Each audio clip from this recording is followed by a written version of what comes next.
Podcast z podwody. Rozmowy o nurkowaniu, sprzęcie i eventach nurkowych. Kieruj się pod wodę. Cześć Magda. Cześć. Gdzie ostatnio nurkowałaś? Nie mówię o basenie Dips, bo wiem, że jesteś zaraz właśnie po zajęciach praktycznych. Tak, przed chwileczką byłam tutaj w wodzie kilka metrów dalej, natomiast wody otwarte nie są nam obce i jako syreny też pływamy sobie poza basenami. I na przykład w tym roku zrobiłyśmy safari dla syren, bardzo liczne grono, pływałyśmy w Morzu Czerwonym, było cieplutko i przyjemnie. Super, czyli tak samo jak w basenie, woda ciepła, przyjemnie, fajna atmosfera. Zdecydowanie. Mówisz syreny. Jak nazywa się ten sport? Hobby? To jest syrening, merminding? Merminding. To jest ta pełna nazwa, bo jednak jest to sport, który przyszedł do nas z zagranicy i oczywiście w Polsce szukamy dla niego odpowiedniego nazewnictwa, więc może być to też syrening, a może być to po prostu pływanie albo nurkowanie w syrenim ogonie i to też jest dobra opcja. Ważne, żeby gdzieś sobie zaznaczyć w głowie, że to nurkowanie to jest nurkowanie na bezdechu, tak? Bo my oczywiście pływamy na jednym prawdziwym oddechu. O, super, czyli to ma coś wspólnego z freedivingiem? To jest jakaś odłam freedivingu? Czy to jest odłam? Myślę, że prawdziwi freediverzy by się na nas bardzo mocno obrazili, gdybym powiedziała, że to jest odłam freedivingu, ale ma dużo wspólnego z freedivingiem, bo przecież freediving też ma taką opcję jak pływanie w monopłetwie. Natomiast freediverzy oczywiście nie uznają żadnych ogonów i to jest, myślę, że dla niektórych mogłoby być to ujmą, aczkolwiek powiem, że mamy mężczyzn, którzy nurkują i pływają jako syreny, trytoni dokładnie w takim ogonie. Ale czy to jest odłam freedivingu? No, można by powiedzieć, że to jest takie troszeczkę pomieszane, tak? Pomiędzy pływaniem a pomiędzy freedivingiem, ponieważ bierzemy faktycznie ten jeden prawdziwy oddech, który biorą również freediverzy, natomiast schodzimy zupełnie na inne głębokości, bo nasza maksymalna głębokość to jest 5 metrów. Natomiast freediverem, żeby zostać instruktorem w ogóle freedivingu, to jest już wyższa szkoła jazdy. Jeżeli chodzi o instruktorów mermindingu, ta sprawa jest znacznie prostsza i wśród instruktorów mermindingu mam bardzo wielu instruktorów pływania właśnie, którzy znaleźli w mermindingu taką lukę, jak urozmaicić swoje zajęcia, co zrobić więcej dla tych dzieci czy dorosłych, którzy do nich przychodzą i po prostu pływają, tak? Więc nie powiem, że to jest odnoga freedivingu, tylko mogłabym powiedzieć, że merminding ma dużo wspólnego i z pływaniem, bo pewne rzeczy wykonujemy przy powierzchni, i z freedivingiem. Okej, czyli takie fajniejsze pływanie zwykłe na basenie, troszeczkę wstęp do freedivingu. Taki twór. Tak, znaczy wstęp do freedivingu to jest fajne określenie, bo u nas bardzo dużo osób kończy ten nasz kurs mermindingu i zastanawia się, co potem, a tak naprawdę to co może być więcej? Ciągną nas dwie rzeczy. Pociąga nas głębokość i pociąga nas ten umiejętny oddech, czyli jak najlepsza praca z własnym ciałem, wstrzymanie prawidłowego oddechu. I tutaj oczywiście każdy następny przeskok jest najczęściej po prostu krokiem w stronę właśnie kursów freedivingowych i nasze syreny bardzo często idą później na takie kursy i rozwijają się pod tym właśnie kątem. Tak, czyli super, tak nie wiem, szybownictwo wstępem do latania. Dokładnie, pięknie ująłeś. Powiedz mi w takim razie, dla kogo jest ten kurs, bo mówisz, że przychodzą również mężczyźni, czy rozumiem, że to jest większość kobiet przychodzi na taki kurs jednak? No, panów nadal mogę policzyć na ręce, ale już dobra, na palcach 2 rąk, bo faktycznie troszeczkę przez te kilka lat ich się uzbierało. Natomiast nadal jestem w stanie skojarzyć ich nawet z imienia i nazwiska, co znaczy, że faktycznie było ich niewielu. Natomiast już są i to nie można powiedzieć tego, że to jest sport tylko dla dzieci albo tylko dla kobiet. Nie, to jest sport absolutnie dla wszystkich. Dla wszystkich, którzy i szukają trochę ruchu i zabawy i też mają w sobie na tyle duże jakby poczucie własnej wartości, że nie mają tego problemu, że ktoś się będzie ze mnie śmiał, że coś takiego zakładam, albo że będą mieli wstyd przed innymi, żeby coś takiego założyć, bo o takich jakby osobach też słyszałam i to je blokuje. Więc to gdzieś jest faktycznie taki moment jeszcze nieśmiałości, jeżeli chodzi o merminding. Natomiast na początku przychodziły do nas dzieci, faktycznie. A jaka jest taka minimalna? 6 lat. 6 lat. 6 lat to jest nasza granica. Jeszcze większą granicą dla mnie jest wzrost, jak mam być szczera. ponieważ czasami mamy 6-latków, którzy 1,10 m i to jest troszeczkę za mało jak na te baseny, które my mamy, bo ja czuję się komfortowo w momencie, kiedy mój uczeń może faktycznie stanąć na nogach. Dotknąć dna i tak, nad dotknąć wodą. dna i dokładnie i mieć ten moment spoczynku, bo pływanie w syrenim ogonie bardzo męczy. To jest naprawdę sport bardzo wysiłkowy, więc ja mam komfort wtedy, kiedy to dziecko jest w stanie stanąć na nogach w tym basenie i to jest super. Natomiast, tak jak powiedziałam, na początku mieliśmy bardzo dużo grup dziecięcych. Praktycznie same dzieci na początku do nas przychodziły. Nagle zaczęło się to zmieniać, że powiedzmy na 4 grupy dziecięce pojawiała się 1 dorosłych. Natomiast bardzo dużo pozmieniał COVID. Wręcz wywrócił nasz również syreni świat do góry nogami, do góry ogonami. Ponieważ dzieci zaczęły trafiać najpierw w tamtym roku. Mieliśmy problemy oczywiście, że te nasze lekcje były przerywane. To były potem powroty, oczywiście rozpoczęcie kursów na nowo i tak dalej. Natomiast w tym roku mamy do czynienia z kwarantannami w szkołach i my to bardzo czujemy, ponieważ średnio połowy grupy nie ma. I jak normalnie zaczynaliśmy sezon, to zwykle startowaliśmy minimum z 2 grupami. W tym roku wystartowaliśmy z 1 grupą. Druga się zrodziła weekendowa w międzyczasie, natomiast start był z pojedynczą grupą, ale już prowadzimy 3. grupę dorosłych w tym sezonie. Ja mówię sezonie, czyli od września, bo dla nas jakby sezony idą z sezonami szkolnymi. Więc mamy 3. grupę dla dorosłych i to coś znaczy, bo tych dorosłych cały czas przybywa. Oni są cały czas zainteresowani tymi zajęciami, szukają czegoś dla siebie. Jakiś po prostu fenomen. Super, to brzmi naprawdę fajnie w takim razie. Ja może nie myślę o kursie jeszcze. Dobrze, że to dodałeś. Tak, jeszcze mówię, bo widziałem jak dziewczyny pływają pod wodą w tych monopłetwach i to naprawdę wyglądało super. Raz mega szybko i 2, tak jak w bajkach, w kreskówkach po prostu. Rybka, syrena przepływa szybko. To naprawdę mnie skusiło, że to jest coś ciekawego. Czy dużo wysiłku trzeba włożyć w takie pływanie z tą monopłetwą? Mówię, że to jest bardzo męczący sport. Tak, jest to sport wysiłkowy, bo raz, że pracujemy oddechem, pracujemy całym ciałem, to oprócz tego ta monopłetwa ma to do siebie, bo ona ma dosyć sporą powierzchnię, tak jak widzimy. I oczywiście na tą powierzchnię bierzemy wodę, więc to są oczywiście całe kilogramy, które przyjmuje nasze ciało. Jak płyniemy na plecach, to wyciągamy na przykład tą płetwę w górę i wtedy faktycznie to wszystko mamy obciążone, wtedy mamy te partie brzucha. Także jest to sport, w którym naprawdę troszeczkę trzeba włożyć siły. Jak dzieciaki wychodzą z wody, to po prostu pierwsze co jest, to jest mamo, a gdzie jest obiad, bo wszyscy są tacy głodni. I to jest czadowe, absolutnie czadowe. To tym bardziej mnie przekonujesz, przyda mi się jakiś taki trening cardio, który połączę sobie z nurkowaniem w takim razie. A to powiedz mi, jak długo trwa taki kurs?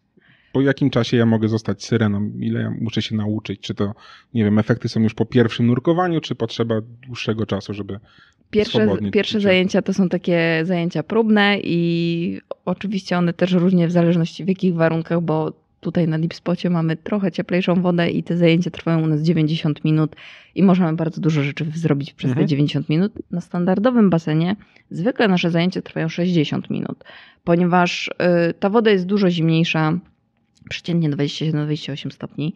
I to zimno, jednak jest ten moment, że po prostu tak, robi się zimno i tracimy ten komfort po prostu. Także jest ta godzina. Ale jeżeli chodzi o kurs, to jest kilka zajęć i różnie, że tak ujmę, szkoły różnie zajęcia prowadzą. W Akademii Syren robimy tak, że dla dzieci mamy podczas kursu standardowego 7 lekcji, dla dorosłych 6. I w tym cyklu 6- i 7-lekcyjnym jesteśmy w stanie faktycznie przerobić cały materiał, że tak powiem, kursowy. Po tym czasie wystawiamy certyfikat, natomiast to nie znaczy, że to jest koniec zajęć, bo tych zajęć można jeszcze naprawdę dużo zrobić. Rozumiem, że też w tych zajęciach, 6 zajęciach są zajęcia teoretyczne i praktyczne. Tak, tylko że to nie jest tak jak w nurkowaniu. My nie oddzielamy teorii od praktyki, ponieważ nasze baseny też nie stwarzają nam takich możliwości, żebyśmy mieli tak jak tutaj komfortowo, że siedzimy sobie w sali i robimy teorię. Tylko na tym basenie musimy troszeczkę jakby przystosować po prostu mermaiding do naszych realiów, bo on też nie został stworzony z myślą o Polsce i naszych super zimnych wodach, tylko raczej o jakichś takich miejscach, gdzie faktycznie jest ciepło i przyjemnie można spędzić sobie czas najlepiej wakacyjny. Więc jeżeli chodzi o naszą teorię i praktykę, to zwykle wplatamy po prostu teorię w praktykę. Natomiast oprócz tego, że my o tym rozmawiamy, to oczywiście jest aplikacja, w której można sobie przeczytać całą teorię. Wszystko jest jakby dostępne. Na koniec jest kurs. Na koniec kursu, jest egzamin, który... Teoretyczny i praktyczny, czy tylko teoria? Mówimy teraz o egzaminie teoretycznym. 80% tych odpowiedzi musi być dobrze, żeby zdać. Super. Takie kolejne pytanie. Czy jak już idę, zapisuję się na kurs, muszę jakiś kupować sobie specjalistyczny sprzęt, czy raczej mogę go sobie, nie wiem, wynająć? My zapewniamy sprzęt, jeżeli chodzi o pływanie w syrenim ogonie. Zawsze proszę, żeby zabrać na zajęcia swoją maskę lub okularki. Nie wymagamy, żeby to była od razu maska, natomiast standardem jest, że po pierwszych zajęciach faktycznie ten, kto ma okularki, to zaraz kupuje sobie maskę i to jest dla nas bardzo fajne. Natomiast jeżeli chodzi o ogon, monopłetwę, to są rzeczy, które w naszej szkole zawsze są, czekają na uczniów. A taki ogon monopłetwa to drogi w ogóle jest sprzęt? To zależy jaki, bo oczywiście sprzęt sprzętowi nierówny i tak jest we wszystkich dziedzinach, w nurkowaniu, we freedivingu, w mermaidingu, więc możemy zacząć od czegoś, co kosztuje 150 zł. Niekoniecznie bym to polecała, a nawet bym nie polecała, ponieważ czasami te płetwy są za miękkie. W momencie, jak są za miękkie, to inaczej pracuje nasze ciało, inaczej pracuje kręgosłup i to nie zawsze jest zdrowe. Więc miejmy też w głowie, że kupując po prostu taką, brzydką mówiąc, tandetę, możemy sobie zrobić krzywdę. Natomiast takie dobre płetwy, faktycznie monopłetwę taką, nie mówię jeszcze o tej, tylko o takich monopłetwach, które my używamy faktycznie w szkole razem z ogonem, to są kwoty między 250 a 500 zł. W zależności również od marki. Ale to są już rzeczy, które naprawdę są dobrej jakości i się sprawdzają. Natomiast ta płetwa, która tutaj leży, to jest machina. Płetwy, które praktycznie w Polsce są nie do dostania. Ja naprawdę 2 lata spędziłam, żeby znaleźć jedną chociaż firmę, która dostarczy mi to na polski rynek, ponieważ nikt nie przywozi tego do naszego kraju, a za granicą jest to tak zwany must have. Wszyscy pływają w tych płetwach, bo one są, przepraszam, ale po prostu są piękne. Piękne, wygodne, mają do tego cudowne ogony i tutaj ta płetwa to jest już kwota, no teraz euro trochę skoczyło, ale liczmy w granicach 600 zł. Sama płetwa, do tego oczywiście jest jeszcze ogon. To i tak zdecydowanie taniej niż scuba diving. A zdecydowanie, bo w tym już utopiłam 2 samochody, jak się śmieję. No, zgadza się, tak? I zgubienie maski na nurkowisku. Można wymienić nerkę na nowy sprzęt, tak. Po co jest ten, bo rozumiem, płetwa to jest napęd, tak? A ten ogon, ten kolorowy strój, on w czymś pomaga, czy to jest tylko efekt ozdobny?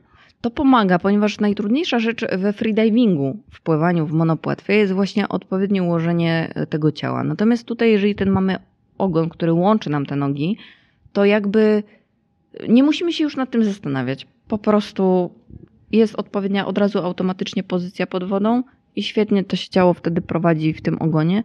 Wygląda obłędnie, więc nie muszę tego tłumaczyć. Natomiast przede wszystkim chodzi o prawidłowe połączenie nóg, które w tym momencie już mamy załatwione. I ten sprzęt, ten ogon to jest jakaś taka pianka neoprenowa, czy raczej to jest materiał? Nie. To jest materiał, który można by było porównać do stroju kąpielowego, do lajkry.